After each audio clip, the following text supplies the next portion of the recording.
Good morning, everybody, and thank you for joining us today. I'm Tom Bracken. I'm the president of the New Jersey State Chamber of Commerce, and I want to welcome you to the third in a series of webinars. We are co-hosting with NJM Insurance Group.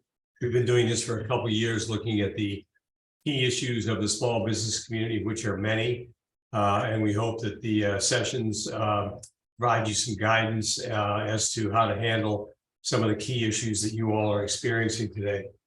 Today's topic, we'll talk about the issue of retention of employees, which is probably the most significant issue facing the business community today. And I think you'll hear from four strong experts in that field that might give you some guidance as to what you might do to keep more employees, which obviously is key to your business success. But the labor crisis in the country is acute. Many more jobs than people looking for jobs, and the turnover on top of that makes it even more volatile. So we'll have some good discussion today and hopefully be able to help you with this issue. If during the conversation today you have questions, please utilize our chat box to log in those questions, and we will get to as many of those questions in the hour we have allocated for the webinar as possible. I want to thank NJM Insurance Group for co-hosting today. They've been a great partner of ours over the last couple of years with these small business webinars. Great partner for us over many years. Also, one of the top corporate citizens in the state. So NJM Insurance Group, thank you very much. And without any further ado, I'd like to introduce you to Sean Flanagan, who is the Senior HR Business Partner at NJM. Sean? Yes, thank you, Tom. Good morning, everybody. I'd like to say NJM is proud to sponsor this webinar series spotlighting the issues facing small businesses in New Jersey. I want to thank the New Jersey Chamber of Commerce for the opportunity to speak today. The New Jersey Chamber has been an essential voice regarding businesses for more than a century and a vocal advocate in the corridors of the Capitol in Trenton. Thank you. NJM has been helping small businesses meet their insurance needs since 1913. We've been the largest writer of workers' compensation insurance in New Jersey for more than 7 years. We're also a leading provider of auto insurance. We wrote those two policies and only those two policies those two business lines for the better part of a century. However, we've added new products to better service our policyholders and potential new customers. We've expanded our footprint at the same time. NJM is now a leading regional insurer serving business customers in Connecticut, Delaware, Maryland, New York, Pennsylvania, and of course, New Jersey. Our NJM ProEdge business policy, which combines protection for common property and liability risks designed for smaller businesses. The NJM ProPack commercial package policy protects mid to large size businesses against property and liability risks. NJM business policyholders receive the highest level of service, including access to our nationally recognized claim service and certified loss prevention specialists. This focus on safety, long an NJM hallmark, is to help business owners identify and correct workplace hazards before accidents occur. And if an injury should happen, our claims and medical services professionals work to mitigate losses and contain claims costs. We take pride in aligning the right coverages for our policyholders, providing an outstanding customer experience, and sharing profits in the form of dividends. We want to help our policyholders grow and in turn grow with them. If you're not an NJM business customer, I encourage you to visit njm.com to review our agent directory, get a free quote, or contact us with any questions. Thank you. So now let's get to the program. Today's panel, Nick Malefyt, Pia House Walker, Chris Schubert, and Rachel Anevski will share information on strategies and tactics to talent. I'll hand it over to Nick, the president of Master Search Solutions, who will serve as our moderator and the speaker this morning. Thank you. Good morning, everyone, and thank you to the New Jersey Chamber and NJM for sponsoring, and to our panelists, and thank you to all the participants.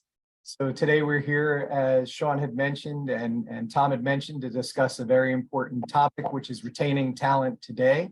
There are a lot of reasons why people leave companies.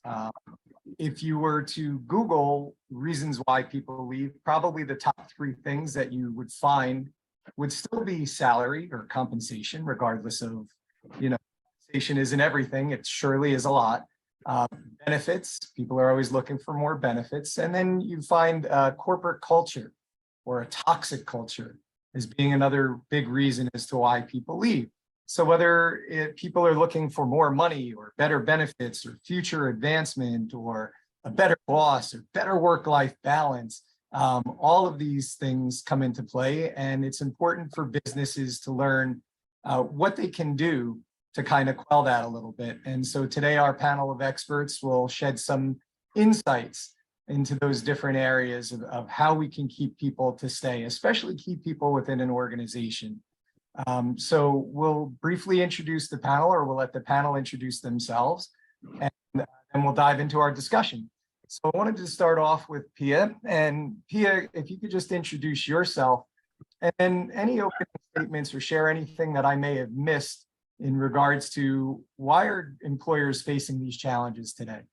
Yeah, absolutely. Good morning. Thank you, Nick, and good morning to everyone. Happy Thursday to each of you. Hope everyone's having a great day. My name is Pia House Walker. I am the Senior Vice President, Chief Human Resources and Diversity Officer here at St. Joseph Health. We are an organization of 5,500 team members. I have been with the organization now for 3 years. I have been a healthcare human resources professional now for 27 years. Through exit interview data, just top reason as I think about our organization today, and we are healthcare, top reasons why they're leaving: compensation, staffing. Staffing is a dire issue for us in healthcare. And then also for us, we have a lot of individuals that are leaving for total rewards. And that's their benefits, as Nick stated. So those are 3 things that are hitting us across our head each and every day, that we're having to figure out how do we put in the magic wand and be able to deal with it. But most importantly, how do we sustain it to be able to continue to retain our employees? Please introduce yourself and please tell us anything that Pia and I may have missed in regards to what's going on today. Sure. Thank you. Welcome to everybody on the call. Thanks for taking time out of your day to meet with us. My name is Chris Schubert. I'm the manager of talent retention with Fletcher Creamer Son. We are based in Hackensack, New Jersey, but office locations throughout New Jersey doing various infrastructure construction. Just hit my 10-year mark not too long ago. So you talk about retaining employees. I guess I'm a byproduct of that. But I will say in the leadoff, Tom mentioned it's a tough market out there. So as much as we are struggling to find that talent, us and employers have to find a way to keep that talent. And that's going to be through different retention programs and different means and methods. If it is money, benefits, and culture, it's a constant thing that companies have to be working on. Thank you, Chris. And Rachel, just to switch it up just a little bit, can you address the difference between retention for a large size company compared to a small to mid-sized businesses? And maybe briefly, I know we'll talk about it in the discussion, but how can smaller businesses compete today? Sure. Well, first, let me just introduce myself for a second. I own a little company called Matters of Management. We are fractional HR directors. So while I'm not working at one company as director of HR, I have multiple. So we probably service 5,000 lives at this point, both large organizations and small organizations. So I thank you for the question, Nick, because I do think it's slightly different. And to the point of it being different, I think there is one commonality between the two that can link a retention strategy, and that's identifying culture. And it's always so crazy to me that employers, business owners, large corporations don't invest the time and money and energy into identifying what their culture is. They don't see value in that activity.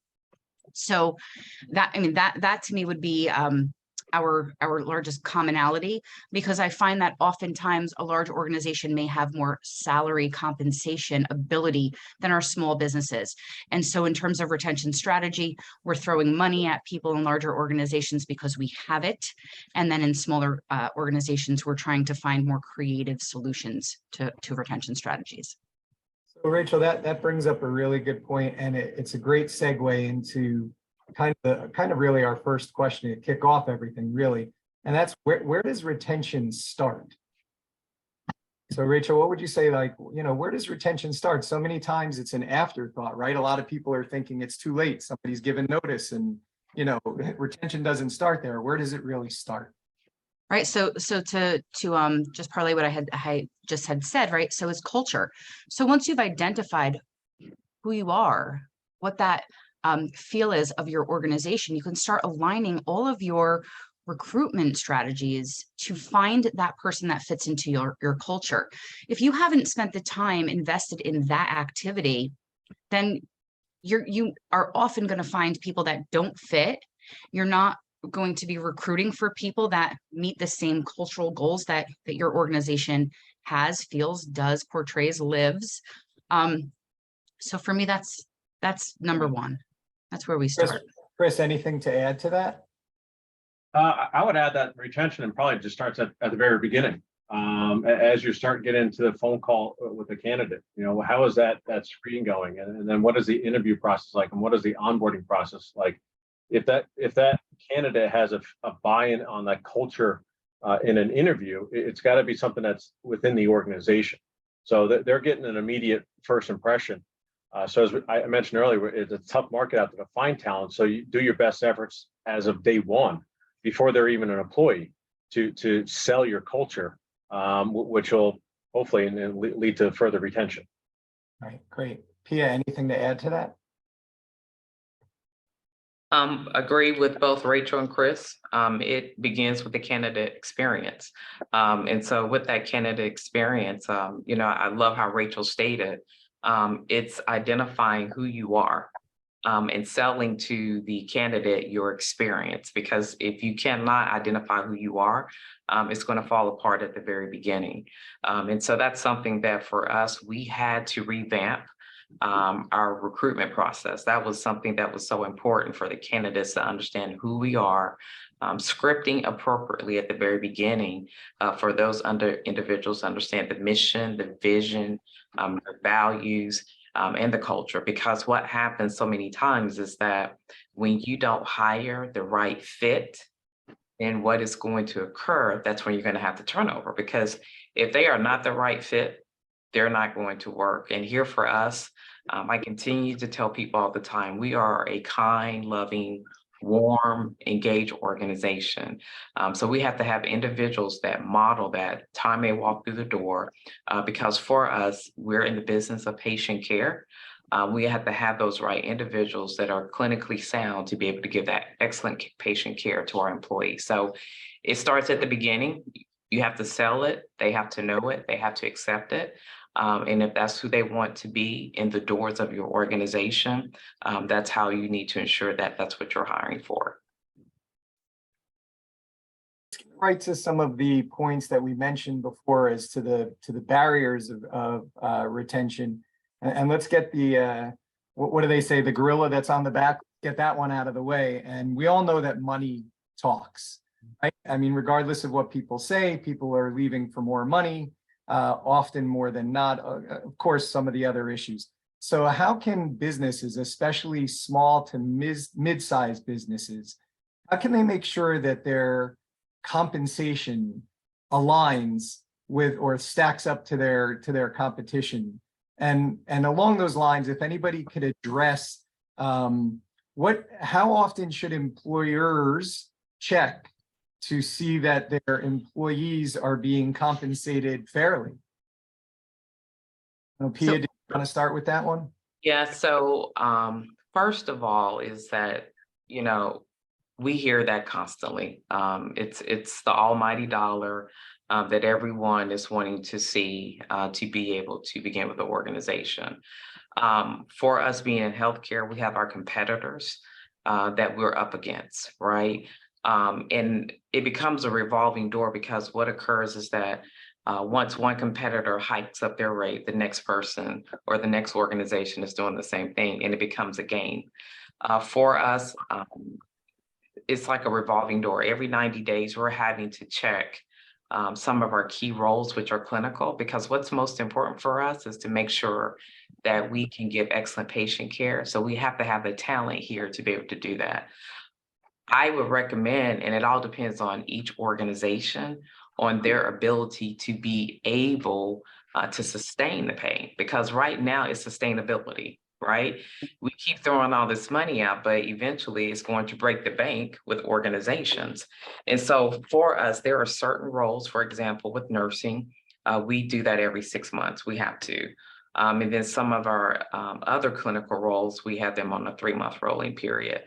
So what I recommend to any organization, number one, is sustainability. Because if we keep up what we're doing, we're no longer going to be able to be here, because we're not going to be financially sound. But putting your organization on some type of timestamp to look at your high recruitment roles. And for us, we look at our vacancies.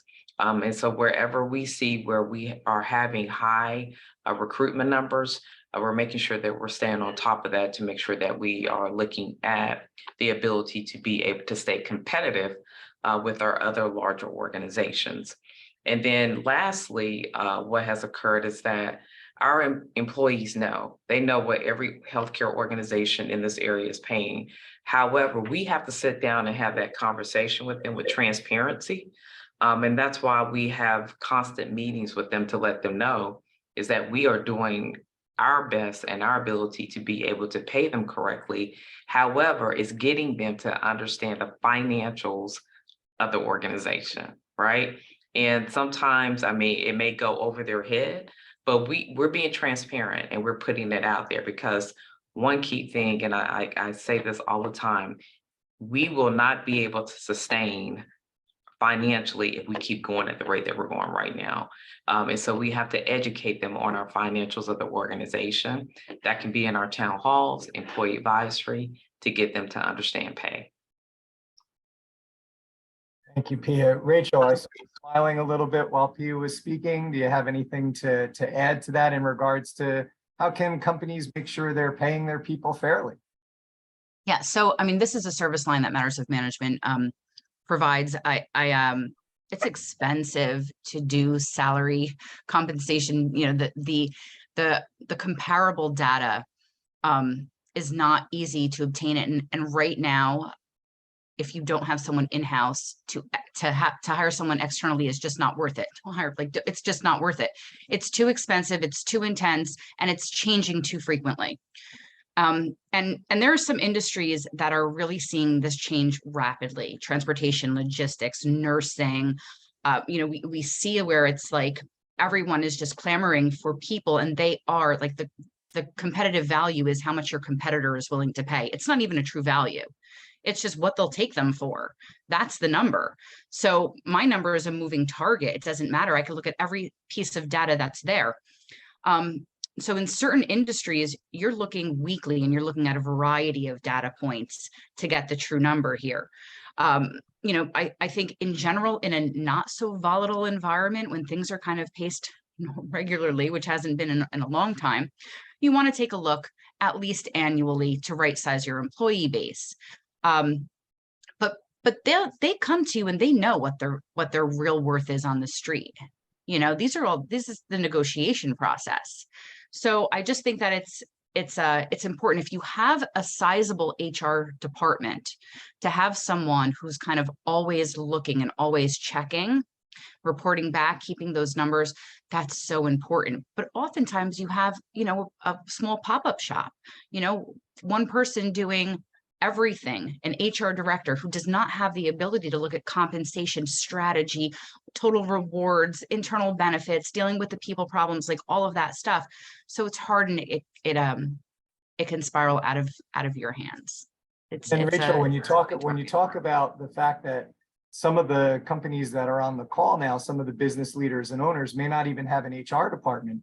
Right. And then we're talking about compounding everything else that they do to look at an issue, but it is important that business owners be aware that they have to check in to make sure that they're compensating their employees fairly. Chris, before I let you answer, I would just add, and next year I'll celebrate my 30th year in the recruiting industry.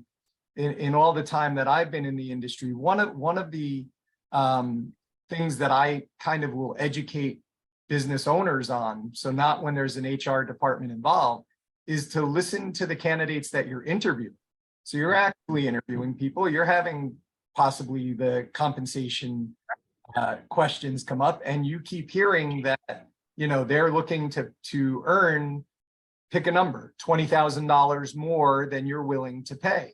Well, just listen to your candidate pool. If you've got a sizable candidate pool you're interviewing and you keep coming up with this, and it may be really time to look at that, your compensation for that particular role. So sorry to interrupt. And by the way, I see that my friend Lily is on the call. I've seen some great questions, Lily. We're going to get to them.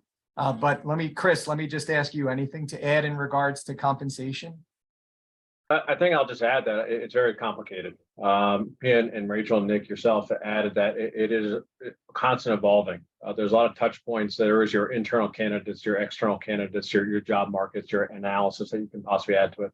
I think companies want to look at the total compensation package. Yes, there's the bottom line in your paycheck that you're taking home, but what other things are being added in there? If companies can afford 401ks or profit sharing and bonus structures, people may leave, okay, I'm going to get $5,000 more somewhere else. That's great, but they're going to be paying $3,000 more in health insurance. They're not going to have a certain other program. So in the end, they're really making less. But then it goes back to that culture, or the leaving for a better culture. What price tag do you put on culture? You often hear people are leaving because of their boss. Well, you can give them $5,000 more to stay, but that boss is still in place. So you have to kind of look internally as well. The frequency, my thought is probably on an annual basis is to kind of do it. But I think when you have a new job that you're posting, it's probably a good time to do a little analysis on that. Okay, we haven't posted this job in 2 years. Where's the market hold for this position? Do we have the right size anyone in the organization as well? Great point, Chris. And maybe not spot on, and based on everything that we've discussed with all the complexities in this issue, you could look at maybe some of the online tools and resources just to make sure that, again, they're not going to hone in on the exact thing for you. But if you looked at like a salary.com, are you in the ballpark? Or just what you're seeing is your midline way off compared to the marketplace. Maybe just looking at some of those free tools that you might be able to find online for just a general overall, again, for our business leaders or business owners who don't have HR departments or time to do that. So Nick, can I just say, because I think that that's a pitfall for some people, right? If we, what I've noticed is if we go and we look and we say salary.com has this range of, 60 to 80,000. I could look at a public accountant, an entry-level accountant, and you've got Big Four paying 80,000 and you have a mid-sized firm paying 60. For me, it's about the job description. That's the comparable. It's not the numbers that are out there. You really have to evaluate what's being asked of you. That $80,000 accountant is working 3,000 hours a year, and that $60,000 accountant is working 20, 80, a 40-hour work week potentially. So the equivalents are not really out there. So I think that it often drives the market, but not necessarily deals with the content of the job. Right. Yeah, perfect. Well said. Very well said, Rachel. So checking in to make sure employers are compensating people fairly is one thing, but putting that aside, how often should employers be checking in with their employees regarding things like health, wellness, satisfaction, job satisfaction? And along those lines, I was wondering if anybody could address how employee reviews can impact retention. And a caveat along those same lines too is if you are giving an employee a negative review, like I know this could probably be a webinar in its own, but if you are doing that, how could you do that so the person doesn't go running out the door? After that review time, wow, I worked so hard, got a bad review, time for me to look. How do you kind of soften that blow? So Chris, why don't you lead us off with that one?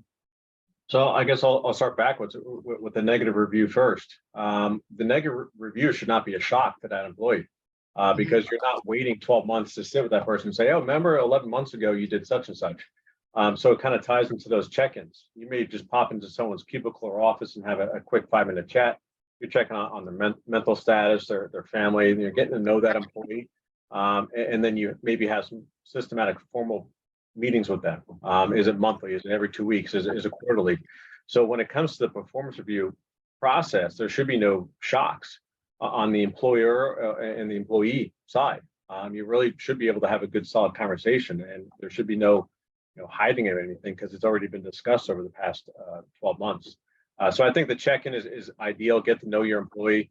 What motivates them? How are they doing in their job, but also in life? Because then you can that'll help you manage them a little better. Pia? Right on with Chris. Nothing should catch anyone off guard, right? Again, once the person is hired, they're onboarded, you should begin those relationships day one, right? And it begins at orientation. Once they start in their department, what occurs, you should be having your 30-day, your 60-day, and your 90-day review. And then most importantly, what is it that you provide to the employee to get to know them? Like, for example, for myself, I give them like a document, like what is your favorite food, or, what do you love to eat? Because for me, what's important is for me to have that relationship with the team member. And that's how you build the trust. And during that time, making sure that, at that 30, 60, and 90, again, depending upon the size of your organization, is the job what they expected? Right. And that's the key question that we need to ask. Is this the organization that you felt like you joined? Are what we say we are? We want to be an employer of choice. Do you feel like we're standing high on that? And then once you do get through that 30, 60, 90, it's continuous conversations. If there are performance issues, you need to be transparent. Transparency is a word that I continue to use day in and day out now, right? Because when you are not transparent, when you're not truthful with an employee, that's when you lose them. And it's about building that one-on-one relationship so that they can get comfortable with you. You can be comfortable with them to be able to make sure that both of you understand that you're a team together to be successful. Because that's not a good feeling. We have to think about it. We're dealing with working professionals. They're human beings, right? And that's part of their overall wellness, and nothing should never catch them off guard. And you also have to put yourself in the shoes of the employee. If this was me, how would I want to be treated? And so I want to be treated with dignity and respect. And I would want my leader to let me know how I am performing. So always put that in there. And that the other thing is the empathy. Lead with empathy so that they can understand and you can understand how they need to feel as well. And Rachel? Sure. First, let me just say that, Pia, you really do live the culture there, even in the way that you speak about how HR is lived in your organization. It's great. And Chris talks about communication. I know we'll get to that, but that's huge. I want to go back to one of the questions that the start of this question about a happy employee, checking in on wellness and happy employees. And so, in HR, we do lots of reading and research, and there is this, happy quotient, right? I know as an internal HR director, when I had that role, it was very important to me that people came to work, and when they got in their car to drive there, they wanted to go to that destination. We spend so much time with our work family. It's got to be good. It's got to be happy. At least for me, that's so important. So I always ask that question as an internal HR director, and as an external HR director now. Are you happy to come here? Does it provide you that fulfillment that you need for all of these hours we're spending together? And some of that happiness has changed a little bit now. And we're doing things in organizations now like offering staff nutritionists because we have a correlation there. We're doing things like providing desk yoga, and the newest one that I have come across and actually love is a divorce coach. There's a lot of, right, a lot of divorce coming out of COVID. Not that it hasn't always been there, but COVID really, that kind of hit home. And so with that said, there's actually a correlation between what happens with the engagement of an employee while they're going through a divorce, and organizations that see that and are really in touch with their employees are providing this service to kind of help that employee stay engaged and move through a process that's not comfortable. So yeah, happy Rachel- is important. So Rachel, you kind of just made an amazing segue to the next question, which is, employee recognition is often cited as a reason why people leave. Some of the things that you mentioned kind of touch upon this, but what are the different ways that employers can recognize their employees? You're asking me that? Yeah, since you already kind of started. Yeah, since I'm right there. Yeah, to recognize your employees, well, I think that it's important that you got to know them first, right? So in the intake process, I love what Pia does, asks them, the little personal questions. And even in our last session, Nick, I think that it's important, if you're a smaller organization, you can have that one-to-one touch. As you get larger, you have to rely on your hiring managers to have that ability. But not every hiring manager is built the same as what we expect in the HR department. So it's upon us in HR to teach those hiring managers how to build those relationships. That's a training that we should have kind of intuitive to our organization, because you got to maintain that touch point. Everything in the organization, just the way that it's built upon these pivotal moments and pivotal people, these leadership roles, and having the ability to get personal at any level. So for me, it doesn't necessarily matter the size of the organization. You could break it down by these little pockets of individual interaction. That's how I think you do it the best. Chris, what would you say? Just some employee recognition tips. Sure. I mean, depending on the organization, if you can create a formalized recognition platform, there's going to be a financial investment in that. There are services out there that can support you in that. But then if you want to really pare it down, as Rachel just mentioned, just a simple hello, how are you doing today? But then even like a handwritten card, a handwritten card, what's the cost of that? A couple bucks. You leave it on a desk or pass on to someone after a job well done. That hits home. I mean, that shows that the manager or ultimately the company cares about me. And there's a lot of things in there. Is it an extra work from home? Is it flexibility? Is it a summer hours? There's different ways to kind of carve it out. If you don't have the financials, do a formal program. Who gets the parking spot of the month? There's no cost in that, but that's like, oh, it's a rainy day. I only have 20 feet to walk to get in the building. There's a value to that, and that's there's no financial to that, but there is definitely a take home for that employee. Yeah, thanks, Chris. Yeah, I think Rachel and Chris, I mean, they have summed it up well. And so, it's the simple things. What are the things that don't cost anything? Just as Rachel stated, thank you, good morning. And then most importantly, like for myself, when I do rounding, and then when one of our leaders, they give kudos to one of my team members, I ensure that I write that down so that I can send an email to the team member just to say, I was rounding this morning. One of your customers communicated that you did a job well done. Keep up the great work, because that's what they want to hear.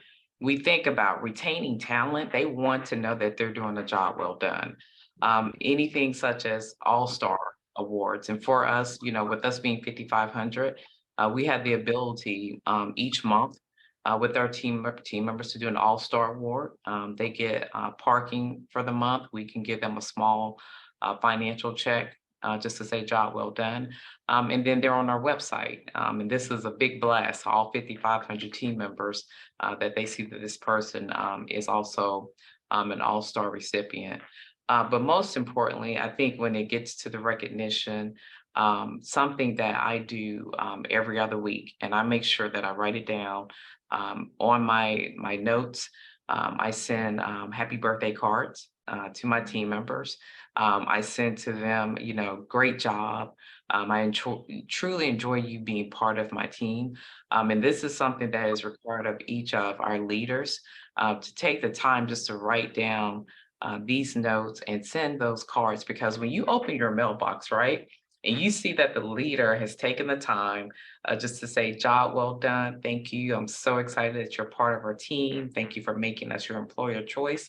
if they are having one of those dreary days, you've just put a big smile on their face, right? And so we have to think about what are low cost rewards that we can take upon ourselves to be able to retain that top talent, because sometimes we spend all the big financial dollars and sometimes they don't work. It's just those small little tokens that you need to take the time to do because they do want to hear from you. And it may seem like doubling down on the question, but outside of comp benefits and employee recognition, what are the additional incentives today that your organizations are using to keep people motivated, engaged, and committed to the company? So, I mean, it might be just, that could be part two of this question. Recognition is one thing. I saw Lily had asked a question about, how about increasing alternatives for remote work or the hybrid work as an additional benefit? Along those lines, is there anything else that anyone could recommend outside of recognition? I think wellness is key in today's workforce, right? I think about us being a healthcare organization. We had a workforce that was exhausted from COVID, still exhausted from COVID. And so we have revamped our PTO program to ensure that our workforce can be able to have the ability to have enough time to take off. And we are coaching our leaders to make sure that they understand staffing so that people can take time away from work, right? So that they can do staycations, because every time you take off doesn't mean you want to travel. You just need to get a mental break from the workplace, right?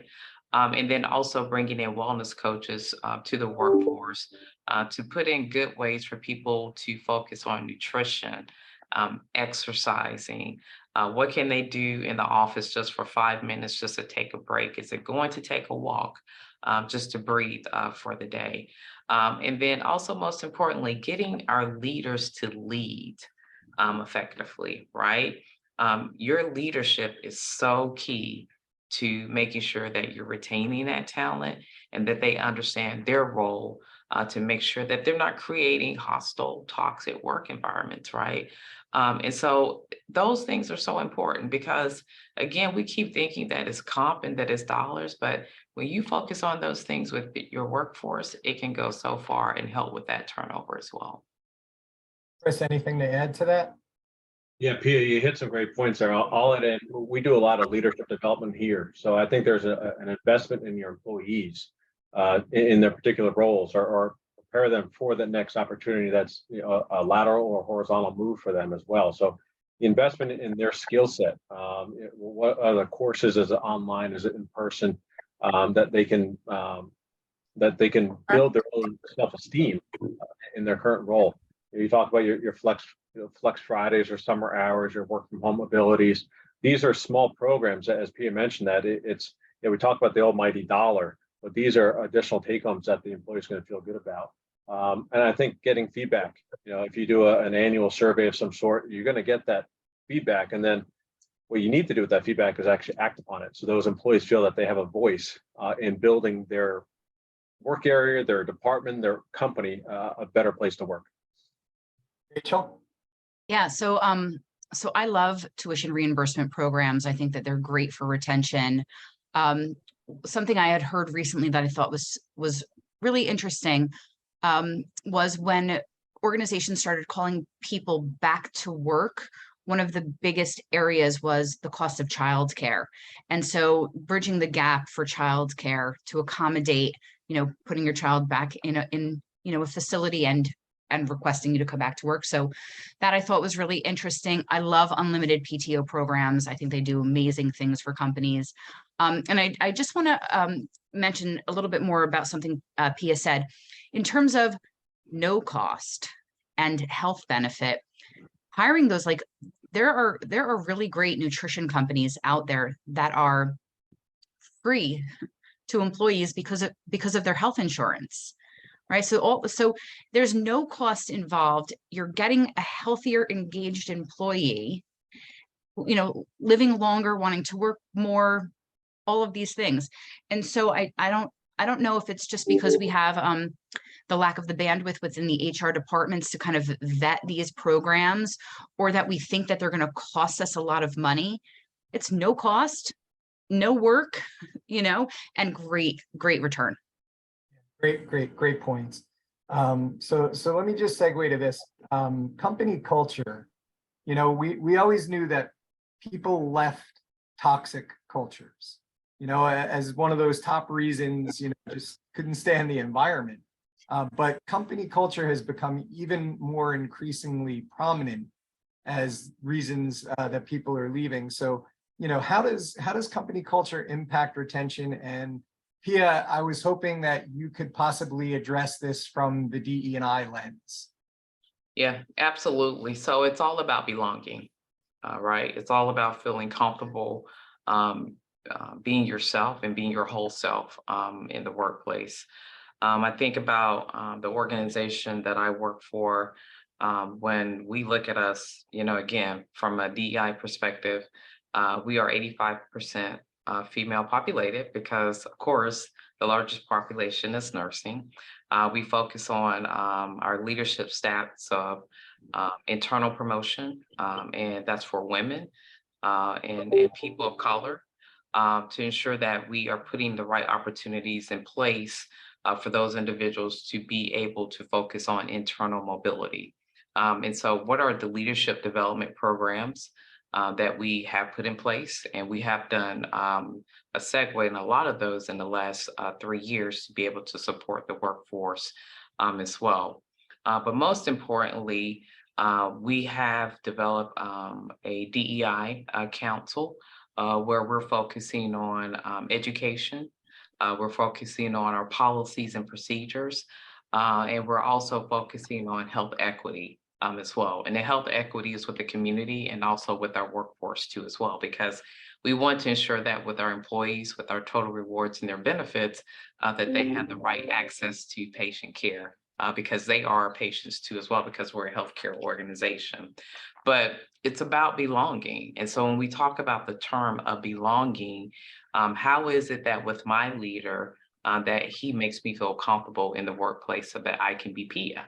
And that's where we have to think about with that is that when I come to work and I can be myself, and that I have a seat at the table where I can be able to communicate my thoughts and my feelings from a diverse standpoint, and it is accepted, that is where I am happy in the workplace, right? And we have to be able to cascade down that effect from an executive level all the way down to our frontline employees for everyone to feel comfortable in the workplace. And how do we ensure that all team members feel as though that their voice is being heard? A leader should never close the door. And what I mean by close the door, they should never discount what someone is saying in the workplace, because everyone is valued. So that is key. And when we think about having a seat at the table or having employees' voices heard, that voice model can be found in so many different ways. It can be found in your employee engagement survey. It can be through town halls, right? It could be through your employee advisory committee meetings, something that we have formulated, and then also in your department meetings, and then also in one-on-one. So you really have to truly think about what are you doing from that lens to make sure that all team members feel like they belong in the workplace, because that's what's key in today's workforce. So if you're not creating that culture of engagement for everyone to belong, that's where your team members are going to lead to find the culture where they can be accepted and be their best selves at work. So that was a great answer. Thank you, Pia. Rachel, like something that you touched on earlier and something that Pia just touched on, I want to ask you and Chris just each specific questions. The one that you both kind of touched on earlier that Pia just addressed was the training of executives or leaders, right, to identify what's going on, especially to identify when people are disengaged, right, so that the leader can recognize when someone's disengaged or burnt out. So, you know, as important as that is, you know, Chris, I'm also wondering, like, how important are things like, and you referenced this a little bit, training opportunities or mentorships to pave the way for future advancement, as we know that a big reason that people leave, you know, and I talk to people every day who there's just nowhere for me to go in this organization, So now it's time for me to move on. So how would you address that, Chris? Like the training of internal employees, mentorship programs? Yeah, I think employees are looking for that person to go to. Who can I speak with? Obviously, it's probably their direct leader, their direct manager. What opportunities are within the company? Maybe the company has an internal job board that you may be able to look for and kind of apply for. But it goes back to developing that employee so that the manager feels comfortable letting that person go and exceed in the company, feeling that they did a good job to prepare them. Okay, now I'm going to have a new employee that I'm going to have to train, but a little pat on the back. I did my job in letting someone else excel in the company. So I think there has to be that comfort level. And I think Pia was talking about this, and I'm not an expert in this area, just did some recent reading on about the psychological safety that people should exhibit or feel that they have a voice, they feel comfortable talking with their manager, they feel that their voice is important and that there's no repercussions of what they're going to give as feedback or suggestions. So that mentor, that manager, hopefully is going to guide them through that and have that comfort zone where they can talk freely. And then that training development piece is going to allow them to grow within the company. And that's how you're going to retain somebody. You may lose them in that department, but another department is going to gain a great employee, and you're not losing them to the outside world. And then Rachel, along those lines, we're kind of addressing the importance of training and how that impacts retention, but also communication. So how does communication impact retention?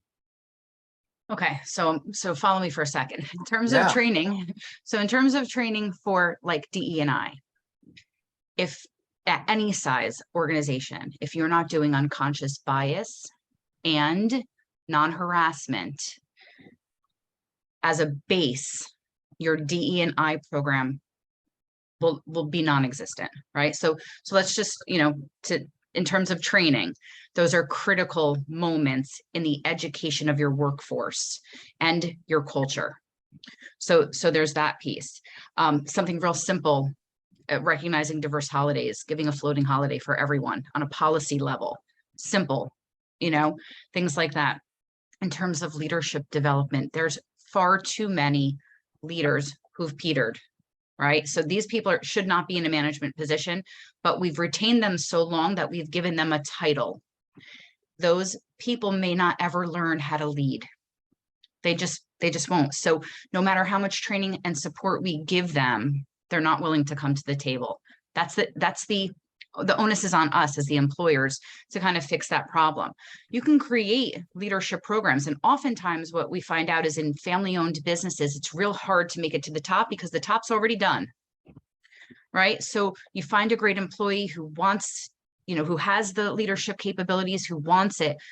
But then on my end, when I'm interviewing them for opportunities and I ask, why are you leaving your organization that you've been to, you've been working there for 12, 15 years? Well, there's no room for growth. And so I think that, you really have to look at what you're willing to provide for your employees.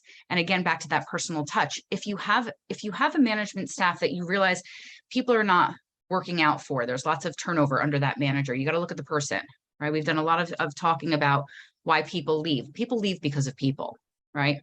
So we have to kind of figure out, and it's interesting that owners will spend more time developing the management staff and not worry about what's happening at the staff, but the staff are telling the story, so we have to kind of take a step back and say, I'm not going to support my management for a second. I'm going to support the whole team because it's costing a lot of money, right? So there's lots of that stuff. And when we talk about communication, to just round it out, one of the number one missing attribute on a soft skill level of new people coming into the workforce is communication. And so we have these leaders that are great communicators because we like to talk to people. We like to see them in person. We want to have a relationship. And then we have these new people that are coming into the workforce and they have a conversation and a relationship with their phone. And so it's really, really hard to say, this is who we are, this is how we've done things, and then have other people coming into the workforce saying, well, I know how to do it this way only.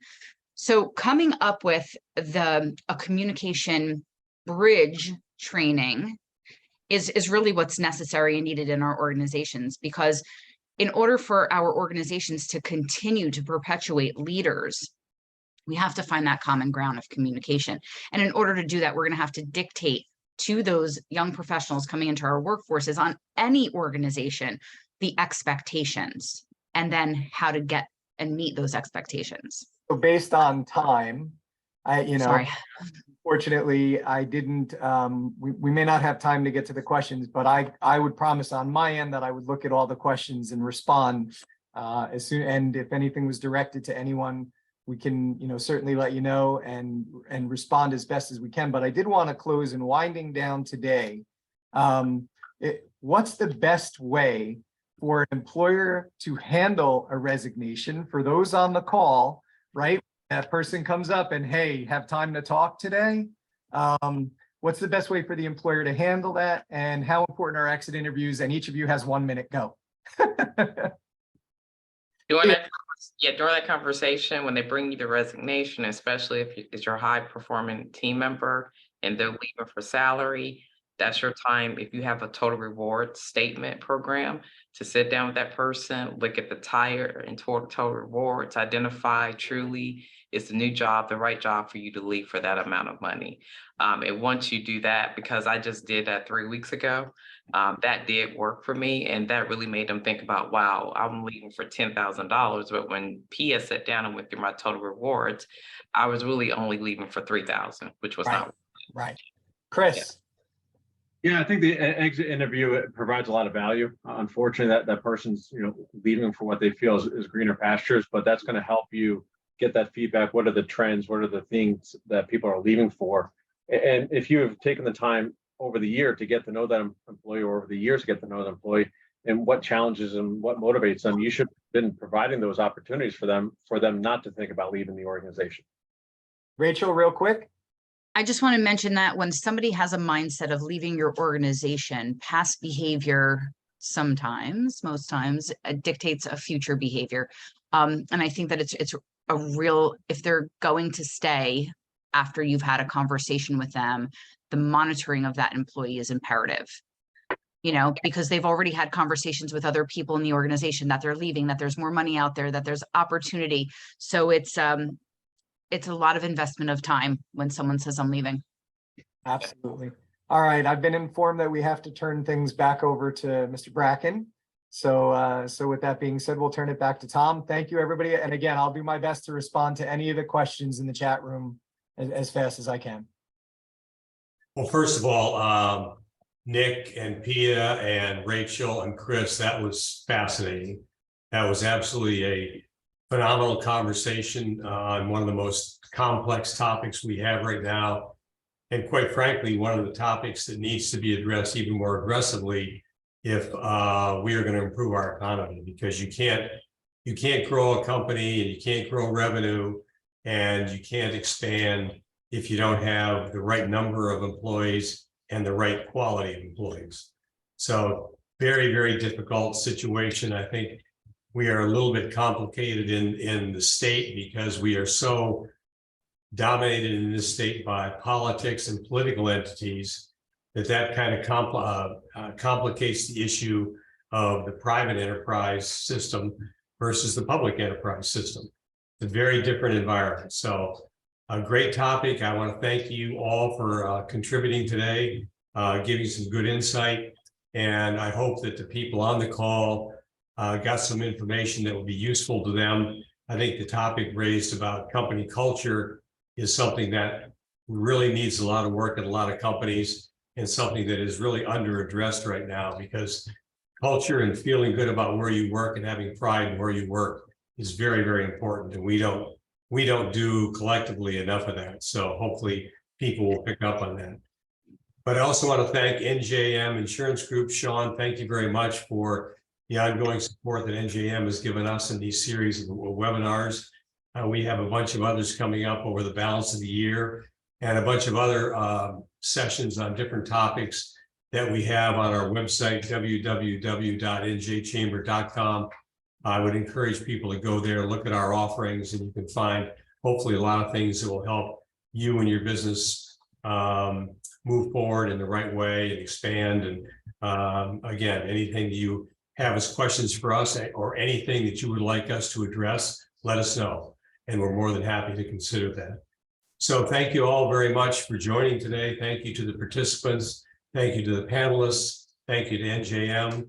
Hope you got something out of this, and please enjoy the rest of the day, and hopefully see you soon on the next webinar. Thank you. Have a great day, everybody. Thanks, everybody. Bye-bye.